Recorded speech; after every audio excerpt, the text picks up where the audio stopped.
നിർത്തി അടിക്കണം. ഹായ്, എന്തൊക്കെയുണ്ട്? 2 ദിവസം മുമ്പ് നമ്മൾ ബെല്ല വിറ്റന്റെ ഒരു പെർഫ്യൂം അൺബോക്സിംഗ് ചെയ്തിരുന്നു. ബെല്ല വിറ്റന്റെ സിഇഒ മെൻ എന്ന് പറഞ്ഞിട്ടുള്ള ഒരു മെൻ പെർഫ്യൂം. ഇന്ന് നമ്മൾ അതിന്റെ ഡീറ്റെയിൽ ആയിട്ടുള്ള വീഡിയോ ആണ് ചെയ്യാൻ പോകുന്നത്. ഞാൻ ഈ സാധനം പ്രോപ്പർ ആയിട്ട് ചെക്ക് ചെയ്തിട്ടുള്ള ഒരു വീഡിയോ ആണ്. ഓഡി പെർഫ്യൂം കോൺസെൻട്രേഷനിൽ വരുന്ന 100 ml ഒരു പെർഫ്യൂം ആണെന്ന് അവർ പറയുന്നത്. ഇതിൽ ഓഡി പെർഫ്യൂം ഒക്കെ എഴുതിയിട്ടുണ്ട്, പക്ഷെ എനിക്ക് അങ്ങനെ ഫീൽ ചെയ്തിട്ടില്ല. ജസ്റ്റ് ഒന്ന് ഈ പെർഫ്യൂം ഒന്ന് അടിച്ചു നോക്കാം. ഇത് നമുക്ക് സ്നിഫ് ചെയ്യുന്ന സമയത്ത് പ്രോപ്പർ ആയിട്ട് കിട്ടുന്നത് വെച്ച് കഴിഞ്ഞാൽ ഒരു സിട്രസി ഫീൽ ആണ്. ഇത് കുറച്ചൊന്ന് കഴിയുമ്പോൾ ഒരു ലാവൻഡർ സ്മെല്ല് ഇങ്ങനെ കടന്നു വരുന്നുണ്ട്. അതുപോലെ ബേസ് നോട്ടിൽ നമുക്കൊരു വെറ്റിവറിന്റെ സ്മെല്ല് പ്രോപ്പർ ആയിട്ട് ഫീൽ ചെയ്യുന്നുണ്ട്. ഒരു ഫ്രഷ് പെർഫ്യൂമിന്റെ ആണ് സിഇഒ മെൻ. ഈ പെർഫ്യൂമിനെ കുറിച്ച് പറയുകയാണെന്നുണ്ടെങ്കിൽ ഫ്രാഗ്രൻസ് ഈസ് ഗുഡ്, പക്ഷെ ഒട്ടും ലാസ്റ്റിംഗ് ഇല്ല. ഒരു 1-2 hours ഒക്കെ മാക്സിമം നമുക്ക് ലാസ്റ്റിംഗ് കിട്ടുള്ളൂ. ഒരു ജിമ്മിലൊക്കെ പോകണമെങ്കിൽ അടിക്കാൻ പറ്റുന്ന ഒരു ഫ്രാഗ്രൻസ് ആയിട്ട് മാത്രമേ ഞാൻ ഇതിനെ സജസ്റ്റ് ചെയ്യുള്ളൂ. പ്രൈസും വളരെ കുറവാണ്.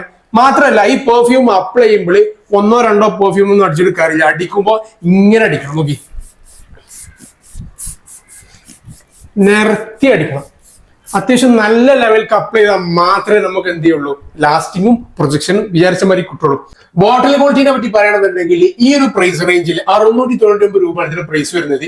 ഈ ഒരു പ്രൈസ് റേഞ്ചിൽ നല്ലൊരു ലക്ഷറി ഫീൽ തരുന്ന ഒരു ബോട്ടിൽ ക്വാളിറ്റി തന്നെയാണ്. ഇനി ആറ്റോമൈസർ ആണെങ്കിലും നല്ലൊരു ആറ്റോമൈസർ ആണ്. വിളിച്ചു നോക്കി കാണുന്നുണ്ടോ അറിയില്ല, നല്ല സൂപ്പർ ആയിട്ടുള്ള ഒരു ആറ്റോമൈസർ ആണ് ഇവർ കൊടുത്തിട്ടുള്ളത്. പെർഫ്യൂംസിന്റെ ലുക്ക് കാര്യങ്ങളൊക്കെ അത്യാവശ്യം സ്റ്റാൻഡേർഡിൽ അവർ മെയിൻറ്റെയിൻ ചെയ്തിട്ടുണ്ട്. ഓവർ എക്സ്പെക്ടേഷൻ ഒന്നും പാടില്ല.